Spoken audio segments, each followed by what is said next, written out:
Kombat, a fantasy martial arts game that some parents think is just too violent for their kids. Carol Lynn joins us live now from Northridge with more on that story. Carol?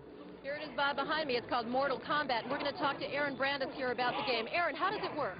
Well, basically, you pick a couple characters, you do maneuvers on the joysticks and buttons, you do moves, and then what are you trying to get to? Fatalities? Nah, there's a master guy you got to beat at the end.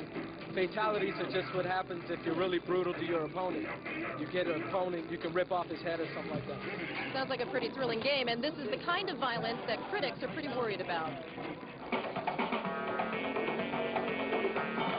Cold-blooded murder is making Mortal Kombat the most popular video game in history. Kids relish their victory and their bloody choice. Should they pull out their opponent's heart, or simply rip his head off just to see his spinal cord dangle in a pool of blood? How do you feel about cutting his head off? After a $10 million advertising campaign, Mortal Kombat, debuting in home video today, is expected to sell 2 million copies at $50 a pop.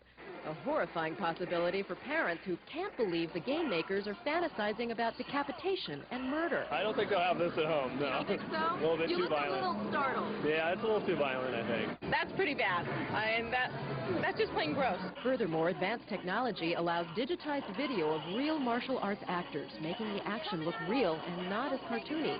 In fact, Mortal Kombat so shocked the managers at a nationwide arcade chain that they tried a sanitized version of the game.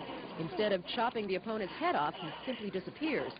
Sales dropped 40%. They came up and said, what'd you do to the game? It's no fun anymore. Kids are saying chill out to worried parents. I think TV personally influences more than a video game. A video game is a video game. The bottom line, parents wonder if kids can separate fantasy from the real thing. Wait until they get out in a situation where they're fighting, and then they'll think about this and try to make it real.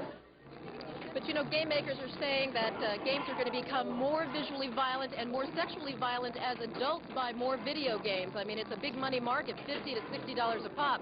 Plus, some of the critics say, or they at least concede, that parents have to be there in order to pay for the game, so at least there's some discretion there. And game makers are also talking about a new rating system similar to the movies. We'll see what happens. I'm Carol Lynn reporting live from Northridge. Back to you. All right.